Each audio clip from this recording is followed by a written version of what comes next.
Vamos a otro tema, porque quedan solo 5 días para que el Congreso Nacional finalice el trámite de la ley corta de ISAPRES. Esto en medio de una discusión que lo hemos visto ha estado marcada por los cuestionamientos de la Comisión Mixta a las indicaciones que fueron ingresadas por el gobierno. Queremos profundizar en este tema y para eso nos acompaña Elia Molina, diputada por el Partido de la Democracia, además integrante de la Comisión de Salud y ex ministra de Salud también. ¿Cómo está, diputada? Un gusto tenerla aquí en Canal 24 Horas. Hola, buenos diputada. días, Davo. Buenos días, Carla. Un gusto saludarlos también. Muy bienvenida, diputada. A ver, ayer se aprobaron o se presentaron algunas indicaciones por parte del gobierno que vamos a ver cómo quedan, pero lo que no se hizo fue rebajar la deuda de las ISAPRES, que fue recalculada por la superintendencia en torno a los 1.500 hasta 1.600 millones de dólares. Desde la derecha dicen que si la deuda de las ISAPRES sigue siendo esa y no se rebaja el monto, no hay nada que le dé viabilidad a las ISAPRES. Dicen que lo que presentó ayer el gobierno es insuficiente. ¿Cuál es su mirada al respecto? Bueno, lo primero que yo quisiera decir es que esta es una crisis que fue producida por las propias ISAPRES por no cumplir los pagos correspondientes y por algo tenemos un fallo de la Corte Suprema que obliga, ¿no es cierto?, a que las ISAPRES devuelvan, paguen a sus afiliados lo que le cobraron de más. Es algo absolutamente simple en términos de análisis. Ahora bien, en cuanto al fallo de la Corte Suprema, todas las ISAPRES se victimizaron, un drama, estamos a punto de quebrar, etcétera, siendo que han tenido grandes utilidades durante décadas y repartían esas utilidades, no quedó nada para emergencias como esta que vino, por supuesto, con la pandemia, tuvieron pérdidas, todo el sistema lo tuvo. Ahora bien, el gobierno no tiene ninguna responsabilidad en esto. La única responsabilidad que el gobierno debe asumir es proteger, cuidar los derechos de los afiliados de la ISAPRES y por eso ha hecho esta ley corta. Es una ley corta que está dándole algunas facultades a la superintendencia, otra al FONASA y una serie de elementos que facilitan el pago de la deuda. Primero, 10 años de plazo sin interés. ¿Qué quisiera uno mejor que ¿Diputada? tener un préstamo sin interés por 10 años? Además, otras medidas. Dígame nomás, Davo. Sí, no, porque tenemos varios temas ahí a hablar de las indicaciones y también de lo que han sido las propuestas de la discusión en la Comisión Mixta. Es muy árido de alguna manera hablar de la ley corta, por eso es que quería ir punto por punto y quería preguntarles si a esta altura es posible acoger la petición de la derecha principalmente, que a través de sus parlamentarios dicen que si no se reduce el monto de la deuda, que hoy día son los 1.589 millones de dólares, es imposible que esto siga adelante y que se apruebe la ley. ¿Usted cree que hay espacio de aquí al 12 de mayo de acoger ese argumento, de rediscutirlo Yo espero que sí, y de bajar la no deuda? hay alternativa, Davo. No hay alternativa. No hay alternativa. No creo que haya, porque no puede el Estado hacerle un perdonazo, porque hay un fallo de la Corte Suprema donde hay un mandato de un poder del Estado de pagar esa deuda. La mutualización, que era el perdonazo que querían las ISAPRES, que era que se hicieran cargo de 2/3 de la deuda, los usuarios mismos, los que se habían visto perjudicados tenían que apoyar para pagar la deuda. Eso era inconstitucional, por lo tanto se sacó de ahí. Pero ese era el gran perdonazo que la derecha quería, porque la derecha lo que quiere es que el sistema se mantenga y que todo lo que hizo malo para atrás y por qué tiene el fallo de la Corte quede borrado, borrón y cuenta nueva, demos vuelta a la página y aquí no ha pasado nada. ¿Diputada? Es que no se puede porque es una estafa. Ya, es una estafa de las ISAPRES a la gente. Ahora, los cálculos que a mí los expertos me han entregado es que con esta ley corta el riesgo de quiebra de la ISAPRES sería mínimo. Pero el superintendente Ya, dice otra cosa, dice que son 2 ISAPRES las que tienen Puede un riesgo ser. inminente de quebrar, Ya, pero hay Banmédica un y Cruz montón. Blanca, que tienen 1.100.000 afiliados, algo no menor, son chilenos finalmente. Sí, es verdad, pero bueno, si un negocio, ¿no es cierto?, se endeuda y no puede pagar la deuda, quiebra. Ahora, lo que está proponiendo la ley corta es súper bueno. O sea, primero, alza extraordinaria el 10%. Adelantó el reajuste del ICSA, ya está corriendo. Está dando 10 años de plazo sin interés. Piense usted, sin ningún interés.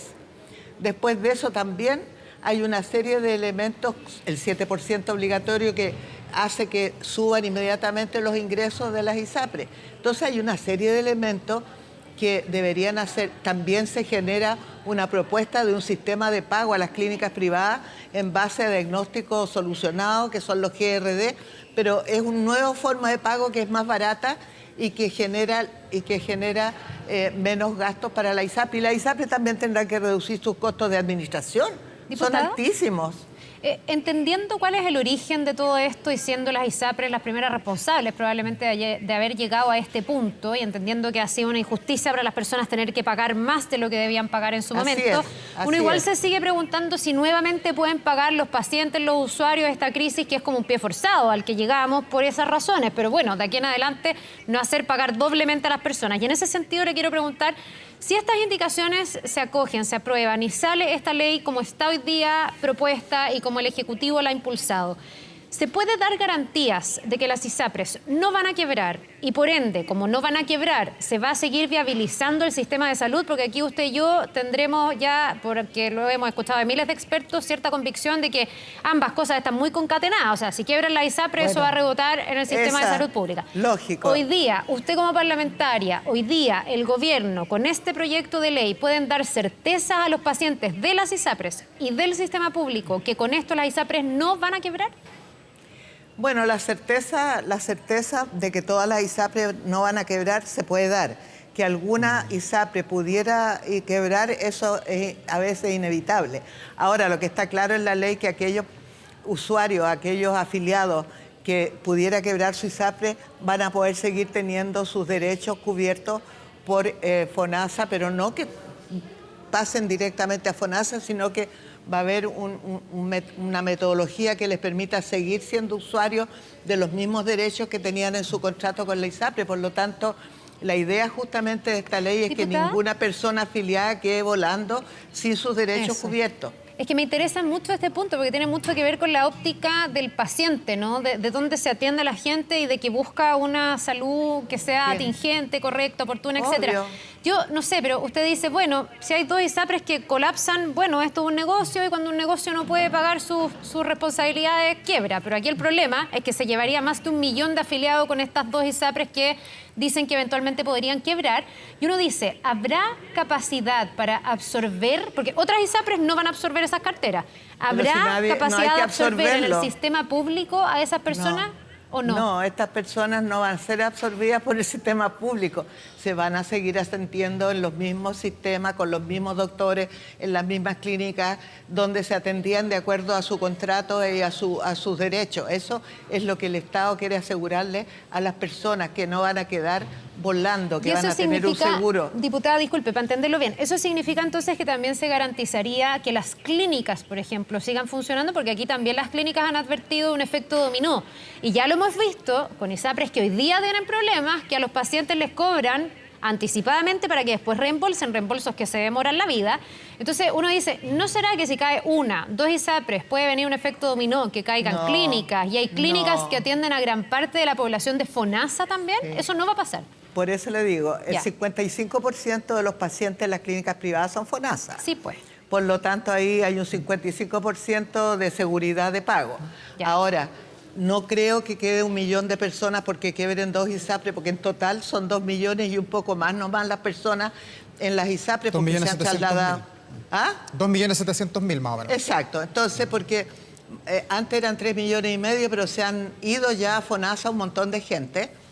Y en ese contexto, el ideal es que no quiebre ninguna ISAPRE. Se están dando un montón de facilidades. Yo siento de verdad que hay una victimización y un chantaje. Un chantaje. A ver, si no nos perdonan la deuda, quebramos y quedan todos votados. No, yo no creo eso, por un lado, que creo que es una victimización para buscar el perdonazo que ¿Diputada? no se puede dar legalmente.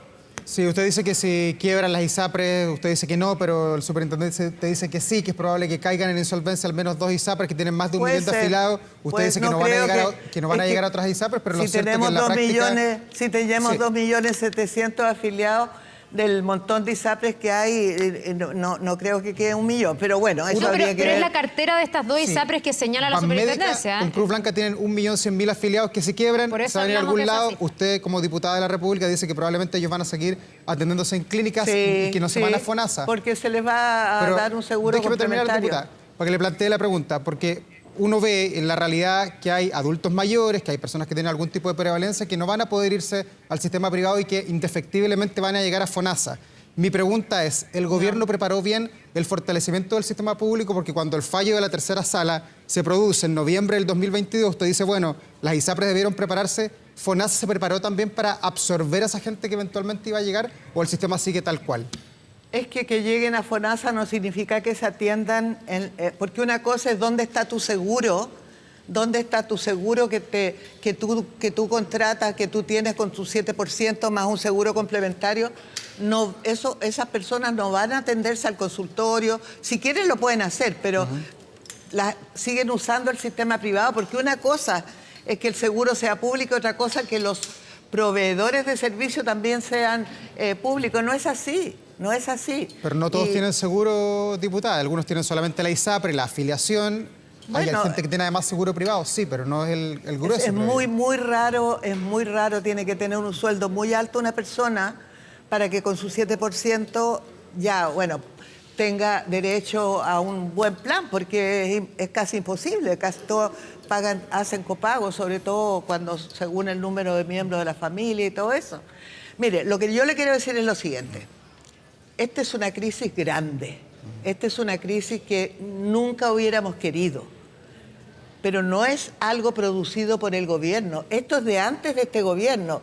Podría haber partido la solución también en el gobierno del presidente Piñera, pero esto genera, hoy día explota la bomba, como se dice, y lo que quiere hacer el gobierno, porque podría no haber hecho nada y haber solamente dedicado a armarse bien en FONASA, qué sé yo, y dejar que quede la embarrada. No lo hizo. Lo que hizo el gobierno fue generar una ley que les da 10 años de plazo sin interés para pagar la deuda, donde acepta que se suba 10% extraordinariamente los planes, donde se hacen una serie de ajustes para los pagos a las clínicas, de manera de facilitar al máximo el pago de la deuda sin que se genere un quiebre. Diputada. Entonces, me preocupa mucho esta campaña terrorífica que está armando la derecha, fundamentalmente aliada de las ISAPRES, que va a luchar siempre por un perdonazo.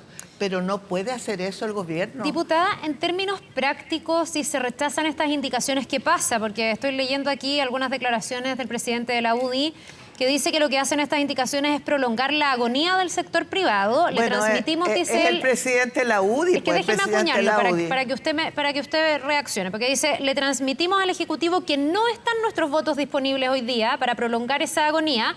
Para soluciones en serio, conversémoslas, pero si hay una deuda de 1.500 millones de dólares y las ISAPRES no valen ni un tercio de esto, es evidente que no hay posibilidad de que el sistema pueda subsistir. Y dice, preferimos que el gobierno asuma su responsabilidad. ¿Qué pasa si no se aprueban estas indicaciones y si los votos definitivamente no están? Porque entendemos que el fallo tiene que entrar igual en vigor desde el 12 de mayo, ¿no? Pero fíjese lo que usted escuchó.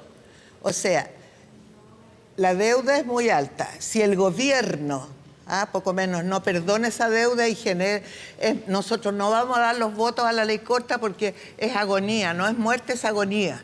Entonces, eso es terrorífico, es un chantaje. Es un hacerle creer a la gente, y eso es lo que más me preocupa, es hacerle creer a las personas que la quiebra de la ISAPRE es una responsabilidad del gobierno. La quiebra de la ISAPRE, que vamos a tratar de que no quiebren, por supuesto, es una responsabilidad de ellos, y lo que está haciendo el gobierno es buscando todas las medidas para ajustar las balanzas económicas y si no se aprueba y lo que proteger a los gobierno, afiliados. ¿Qué pasa?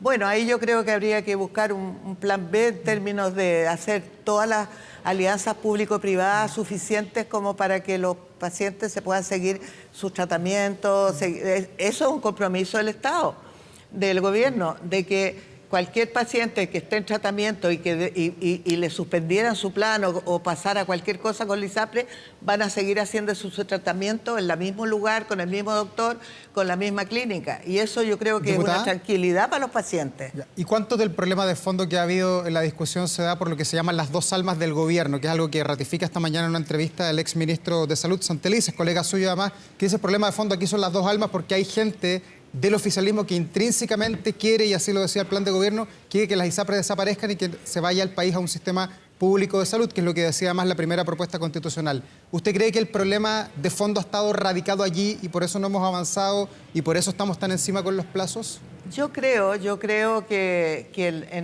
hay personas dentro del oficialismo que sienten que se le está dando demasiadas facilidades a las ISAPRE en un momento también de que el Estado y la economía del país no está floreciente.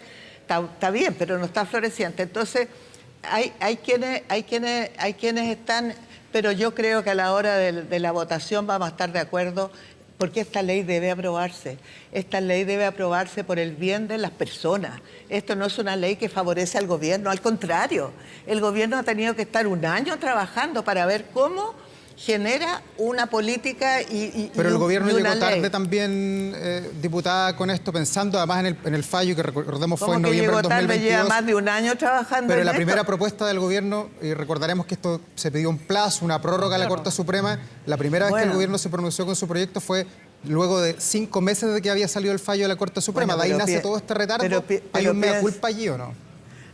No sé, yo no estoy en el gobierno, no estoy en el Ejecutivo, estoy acá en el Legislativo, no sé bien la dinámica de los plazos, pero a mí me parece que el gobierno se ha hecho cargo de algo que no tenía ninguna responsabilidad. O sea, el gobierno en esto ha sido realmente un fortalecer, ¿no es cierto?, el sistema de ISAPRE para poder salir adelante. Pero esto no es culpa del gobierno, esto viene de años atrás. Y el fallo de la Corte Suprema, este gobierno y cualquier gobierno tiene la obligación de cumplirlo. Por lo tanto, las ISAPRES cometieron grandes errores y hoy día es el gobierno el que no da el ancho. Pero no, o sea, veamos las cosas con justicia. Si aquí el salvataje y el perdonazo no se puede. Lo que se Diputada. puede hacer es minimizar los riesgos, para los usuarios, porque aquí lo que importa son los usuarios.